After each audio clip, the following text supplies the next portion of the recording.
Welcome back to the Oscar Project Podcast, the show where I discuss Oscar-nominated films year by year. I'm your host, Jonathan Eacherberg, and today I'm bringing you an interview with Nick Russell and Nick Musgrove, director and co-writers of the short film Favorites, which will be showing at the Tribeca Film Festival this June. Before I jump into the interview, please be sure to subscribe to the show in your podcast player so you can get all the newest episodes as soon as they are released. If you like the interview and want to hear more, please consider leaving a rating and review in Apple Podcasts or Spotify.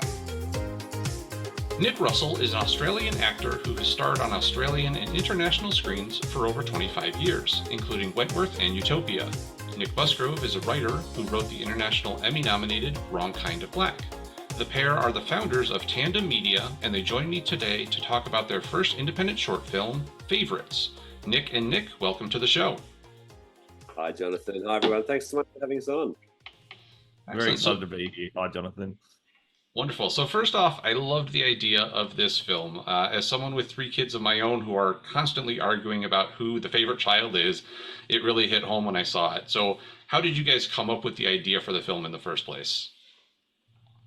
It's a good question. I think there were a few different sort of seeds that germinated and all sort of came together to bring us to where we ended up with our film. But our film explores the idea of parents faced with the impossible choice of having to decide which of their children to save in a their life or death situation in which they can only choose one, which is obviously an impossible choice. No one even wants to fathom. It's a hypothetical you would never press upon anyone at a dinner party. But we thought, yeah, but what if you had to choose? In a Sophie's Choice way, but what if you condensed that down into 5 minutes and made it funny? Right. And so that's sort of where we ended up. But in terms of how we got there, Nick and I had lunch one day. We've been writing partners for over a decade. We've been working together in various forms for 26 years. But we sat down one day after Nick had a sort of life or death experience himself, in which in that moment, everyone was faced with sort of choices and then had to live with those choices after everything sort of panned out okay. Everyone, survived and no one was hurt. But the choices we make in those big moments and the awkward consequences and the awkward reality that exists thereafter are the space we love to play in this film and a few of our other projects as well, actually. So I think on the back of that experience Nick had, I met him at the bus stop. We had lunch and he was telling me about it. And we started just shooting ideas back and forth. We were like, what is the worst situation or the worst decision or the worst choice you could make that you then had to live with? Right. And somehow ended up with this morbid idea of picking your favorite kid. So yeah, it was fun. It was fun. Excellent. Now, initially, the film seems like it's going to be very serious at the beginning, but turns out, like you said, to be a little bit more comedic, more ironic. How did you go about striking the balance with the tone in the film, especially with something so short? I mean, it's only 5 minutes long, like you said. It's a great question, Jonathan. So in the end, we had to nail down a pivot point in which we actually pivot genre. And once we understood that could be an opportunity to really turbocharge the comedic component of the film, we opted into shooting it as dramatically as possible. And also Nick as director giving the cast that lead, because there are actually comedic opportunities, bizarrely, even during the emergency, if we wanted to play it that way. So we realized that if we held the line and played it purely for drama and shot it accordingly, it gives you a pivot point in which you can actually change the way it's then performed and shot. And so Nick, Nick made some choices in terms of how we then shot the second half that I think gives the audience that awkward permission to laugh along. Nick, you can speak to those techniques more thoroughly, I'm sure. Well, yeah, I think, as Nick, the other Nick number one mentioned, I think we found in the drafting phase of when we wrote the script together, and then when it came time to produce and direct it, that if we didn't tell the audience that we knew it was a comedy until the point where it pivots, the comedy was actually then much funnier. So we didn't release the pressure valve. All our actors in this in our short in Australia are household names. They're favorite sons and daughters of the screen that we've been lucky enough to either perform with or write for over the last 20 years. And so we sort of called on our favourites within the industry, both crew and cast, to do us, this solid of coming along for a day to do the shoot. And therefore, their dramatic performance is honestly world class. Like, I think anyone that sees the film, as a director and as writers, we didn't have to do much in terms of making sure they brought the drama, they could do it. But it's funny. Like, tonally, we sort of see ourselves as sitting in that sort of dark comedy space where you don't know whether you have permission to laugh. Like, I love the idea of an audience going, "Oh shit, that was really funny," but it's also pretty heavy. Like, is that okay? And not releasing that pressure valve makes it fun, like funnier, I think. But the minute you sort of like are winking to the audience and that they know it's a joke, I feel like it deflates it a bit. So that's the space we're playing in at the moment, and certainly with this film, and I really enjoy it. Sure, I like that you give the audience, the permission to laugh at it, later on in the second half of the film. Yeah. Now, as a first-time director, what experiences did you draw on to make it a successful creative process for the film? You already talked about the collaboration in terms of writing it, and obviously the great actors that you were able to work with. But what else did you draw on to make that work so well? Yeah, it's a really good question. So Nick and I wrote the script together. We sort of do all our sort of creative ideation together and writing together. And generally, we sort of write, if it's a series, we write the first one together, and then Nick goes on and sort of writes the rest, whereas I sort of direct. But this time, being a film and a short film, we did the writing together, and then I took the reins for the directing. But I think, even though it was my first time directing a short film, I've done lots of directing in the sort of commercial space. But I think more than that, I think the thing that I think I've sort of lent on is the fact that for 26 years I've been working as an actor, like, on television, and had the opportunity to be on the sets of some of the best directors, not only in Australia, but more recently the world. And I think sometimes I have the advantage of being on several, and also being firsthand the recipient of the direction, and you go, right, that resonated with me, or that didn't, or I like that, I like how she did that, or I love how he did that. And I've sort of, over the last quarter of a century, picked and chosen the techniques that I love and have the advantage now of then implementing them. So I think that was probably the one thing I had up my sleeve that really helped. Excellent. And Nick, anything from your perspective that you want to add there? What I really enjoyed watching, being on set in the luxurious position of as writer, was just watching the incredible shorthand that Nick Russell had with, in particular, our two leads, Stephen Curry and Sibylla Budd, because he'd actually performed with them so readily and so often. Nick actually starred in a really successful sitcom here called Mr. Black with Stephen Curry. And so watching him direct Stephen, it was like Stephen became an extension of him. And it was a really beautiful process to watch, just how readily Stephen understood Nick's sensibilities, tone, comedy, and could just execute at such a world-class level. For me, it was just honestly, it was a joy to watch. Sibylla the same, Maria Angelico and Tony Briggs the same. They're all trusted colleagues and world-class practitioners, and Nick just understood how to unleash their utmost potential. And it was a special thing to watch, especially when Nick and I had written the script. Not only were we seeing great actors, apply their craft so well, they're doing it with our words, which is a real privilege. I think the other thing I hadn't, it's a really good question, Jonathan. I hadn't sort of thought too much about it, because it's sort of quite self-indulgent to go, what made it a creative endeavor on my part. But now that I think about it, I think we've spoken about the cast and how expert they are and amazing they are, but I think that's probably true of all our crew as well. We've very deliberately, we're making our first short film as 40-year-old men, not as film school students at 20. And I think the difference is our peers and colleagues and our friends that we've sort of worked with and we're keen to be involved are now at the top of their fields. This is like the best production designer I've ever worked with over 20 years. And whilst Ben Bangay's his name, whilst he was working on a big Netflix series that was shooting in Melbourne, he popped over on the weekend to do our thing. So it's like we've managed to surround ourselves with the best in the business, which I think is why anyone, whether you're in this industry or not, if you looked at this film, you'd probably just aesthetically look at it and go, oh, this looks like this looks like a real, like a film, like not just like a student short film. This looks like a real film. And that, in a small way is to do with us surrounding ourselves with the best people, but it's sort of just the fact that they are the best people. Like part of being a great producer or an director is knowing who to surround yourself with. And I think there's no bad ideas. I was really open, and I wanted everyone's feedback. And then I think your job as director is not to stand up the front as a dictator and go, yeah, this. It's to go, let's hear what everyone has to say. And I think we need someone to make that choice, and that will be me. And that's how you then build this amazing, collaboration, because it's a team sport, this industry. And if you try to not make it a team sport, I think you're doomed to fail. So I think that's part of it as well. Yeah. So you've talked about a lot of the things that help make it a success, but any major challenges that you faced getting the film made?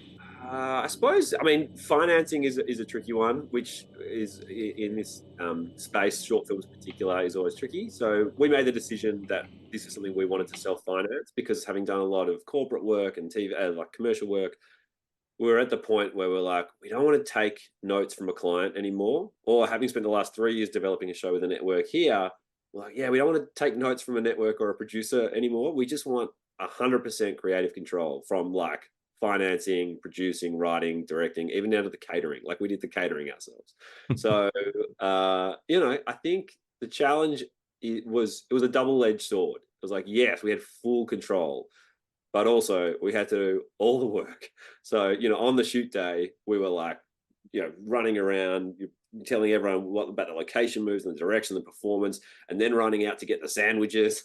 I think it was just trying to wear so many hats. So in a way, it was a blessing that it is only a 5-minute short and only took a day to film. I think had it been like a week or a month to create, we would have burnt out. Yeah, no, that makes sense.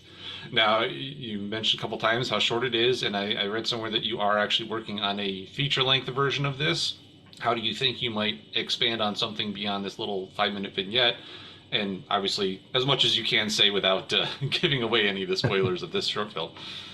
So we've been developing that over the last 12 months, really, in lockstep with the production of the short. So we think the short is absolutely and was designed to be a short film in its own right, but it's also our inciting incident for the feature version. Gotcha. So we really had a choice, and there are some great films that inspired us in this regard. We had a choice between a version of the feature in which the events of this unfortunate choice and this unfortunate moment reverberate through a family through their lifetimes, which really made us giggle. But then there was also the option of bottling that family up in the immediate aftermath post-choice and making them just squirm and live in the awkwardness of it. And you perhaps may have guessed we opted for the latter option. And we've had a lot of fun doing it, and we're now it's really thoroughly sort of polished in terms of the story itself.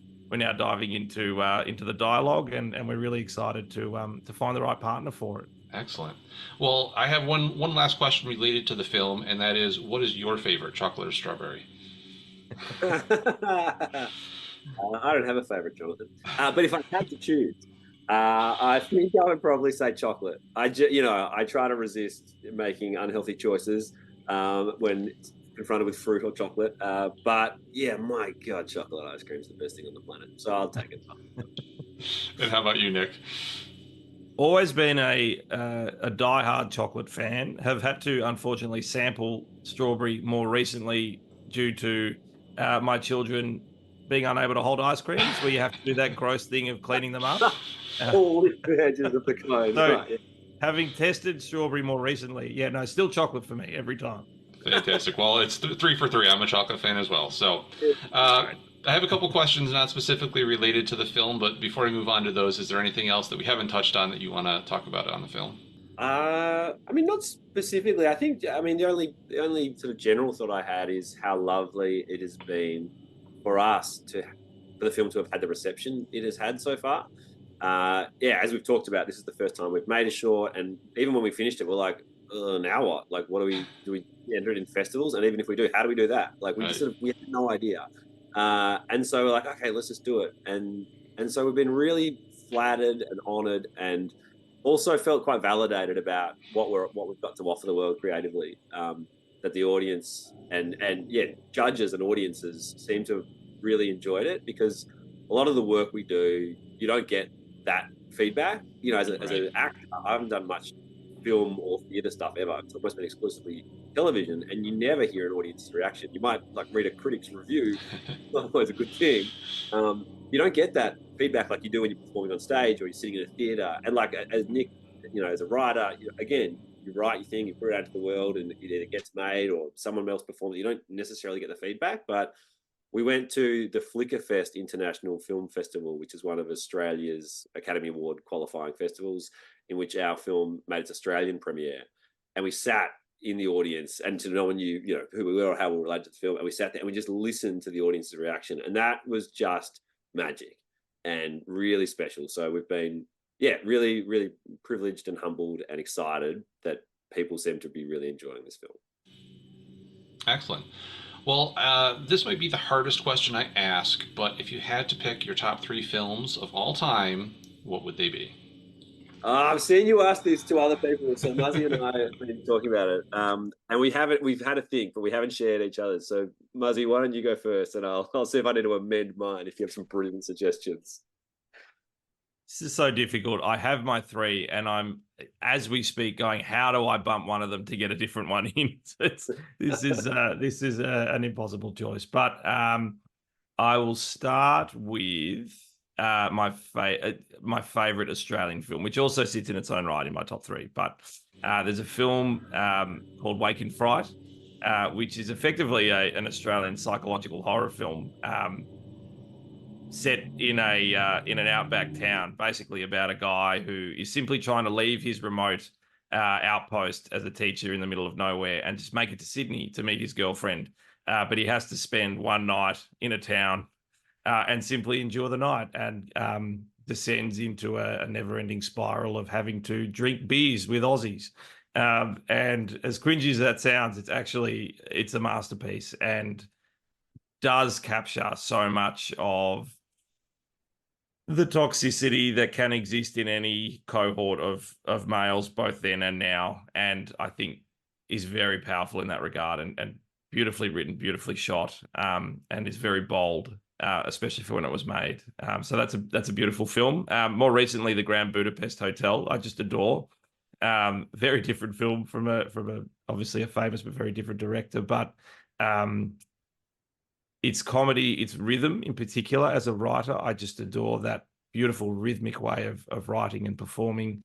Aesthetically, it's obviously stunning, and the characters are just so delightful. So there are 2. And then with an honorable mention to Sideways, I'm cheating here, but Sideways is my 4th film. I have to put in a far more commercial film, which is Lord of the Rings, the Peter Jackson Lord of the Rings, whether it's, I guess I'd choose Two Towers, but any of the 3, I'd be comfortable sitting there. It's just so incredibly epic, and obviously return to it time and again. I guess it's as good a metric as any for what your top films are. What do you come back and watch? And I always, if I have 9 hours, I will watch that trilogy. Watch the whole trilogy, sure. Yep. All right, those are good options. I haven't heard of the first one, but I'll definitely check that out. So Nick, what about you? Yeah, I think you'd love it.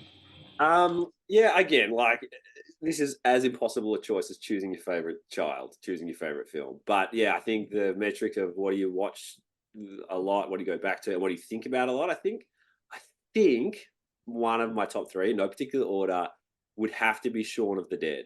I think it was the first time I really discovered Edgar Wright as a director, and I was a huge Simon Pegg fan from his sketch comedy days, and Nick Frost fan, and that was probably the first time I saw on film, which is probably more of a reflection on my like limited film exposure rather than the fact that it was the first time they did it. But it's the first time I really got to experience someone that really bent genres hard, like finding comedy in places you weren't expecting to find comedy. Again, they're giving the audience permission to laugh, going, wow, this is like horrifying and funny at the same time.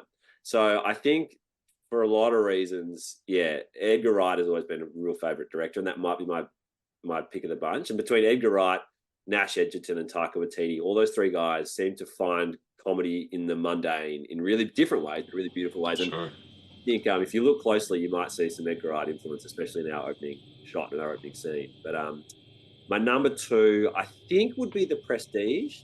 I know it's not like, I mean, actually, I don't know. Maybe it is a popular film. I don't know, but that was again the first time that I was exposed to Christopher Nolan. I hadn't seen his sort of work until then. And I watched it. I was like, wow, this is really good. Like, who made this? Who's this up and comer? Who is this this overnight success, Mr. Nolan? That's one that I think about a lot, and I'm not sure if it's because I love the film or because I love magic and performance or a combination of all of that. But I keep going back to it. I'm like, yeah, really brilliant filmmaking and film, and I think about it a lot. And I pride myself on picking twists in films. Like, I've never really been stumped by like a film before. Like Fight Club, I picked it. Six Sense, I picked it. I'm like Prestige. I'm like, oh man, I did not see that coming. Yeah. So again, for that reason, I love it. And I think thirdly would probably be Eternal Sunshine of the Spotless Mind. I was a huge Jim Carrey fan growing up. I was like, into like big like comedy. Which I still like love and adore, but in terms of my style, performance and direction wise is not that. But when I saw him in that role, and that story was so clever and unique, and the way they executed it felt like so real. Like, didn't feel like sci-fi at all.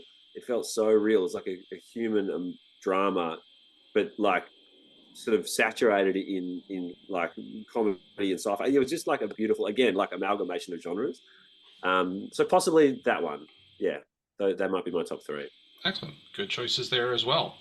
Now, on a little bit more fun side, if you could invite any three movie characters to your next dinner party, who would they be and why? Maybe we could each have you do two. So good.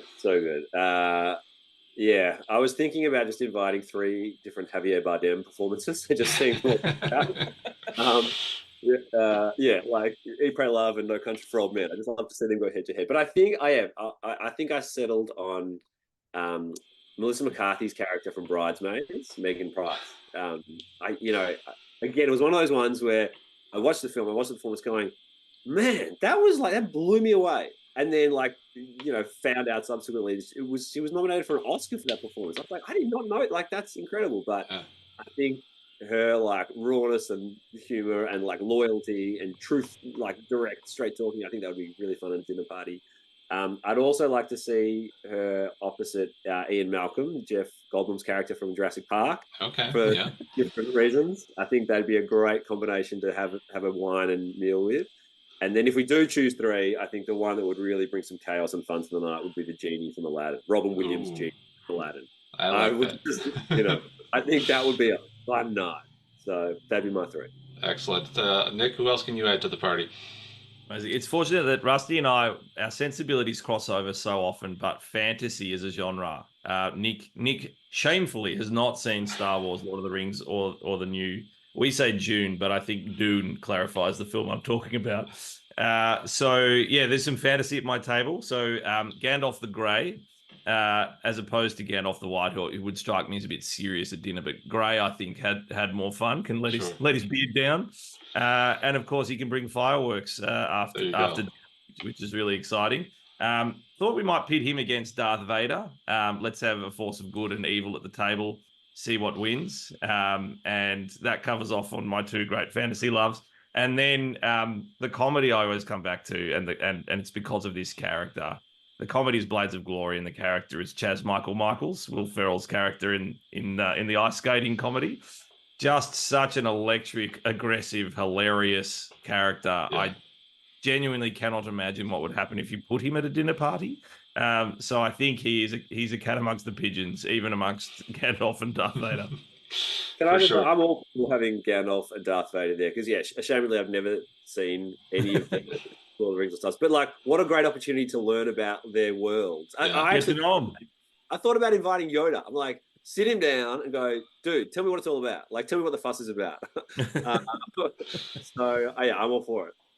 That sounds like an amazing party. I want to bring all six of those together and have dinner with them, and you two guys, of course. Oftentimes I'm interviewing authors on the podcast here. So do either of you have any books you could recommend that you've read recently? If you have a chance, I know you're all busy, but any books could be nonfiction or fiction and don't have to be related to movies necessarily. We were joking that as parents of young kids, we're like, yes, Spot loves his grandma, Grug plays soccer. These are all great reads. But fortunately with work, we have reason to read more often than even maybe a few years ago. So there were a couple. So I got to read a transcript, which is now a book, when I was pitching on it not too long ago. The book's called Against All Odds, and it's the story of Craig Challen and Richard Harris, who were the two Australian cave divers who led the rescue for the Thai soccer team. Yes. It's such an extraordinary story. I mean, I followed it in the news, but when I read the book, which is their personal account, I could not believe the miracle that they pulled off, and could not believe the challenges that they faced in having to individually rescue the boys and their coach in that cave. In terms of a read, it's quite literally breathtaking. So much of it describes being in the dark underwater, where if you lose the line, that's it. It's exhilarating and terrifying to read, and also just so inspiring, because the two guys that achieved this, Craig and Richard, they're not professional cave divers per se. They're expert and qualified cave divers, but they're a vet and a doctor. Yeah. And they were doing this in a way that made me really proud that they were Australian, and they actually both won Australian of the Year as a result. And it's an extraordinary story and a really inspiring read. So would recommend that to all your viewers and listeners. Excellent. Yeah, and I just to piggyback on that, I've seen both of the, or at least two of the films, the documentary and then the Ron Howard narrative version of it as well. And again, takes my breath away every time I watch either of those. So definitely adding that to my reading list. Right. Yeah, that sounds amazing. The book that I would recommend, I've actually got it here. It's called Any Ordinary Day by Leigh Sales. It's Leigh Sales is one of Australia's foremost journalists, interviewers, and she wrote this book, Any Ordinary Day, about what happens the day after the worst day of your life. So she sat down and interviewed people that were like caught in landslides or caught in a terror attack, or lost their partner in an awful accident, or lost a limb in their own accident, and talks to them about how that morning this event happened was any ordinary day, just like any other. Yeah. Then this thing happened, and then what life was like thereafter.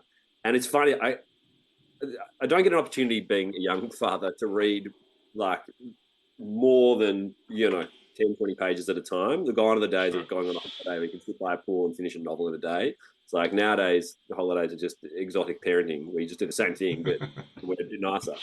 But yeah, this is a book you can pick up and read 5-10 pages and put down and not lose any momentum, because there's sort of chapters where she interviews them and hears their story, but then tells it in a narrative way, and then also sort of infuses her journalistic capabilities too. So it's a really cool book, and sort of appropriate to the film that we have made in a way as well.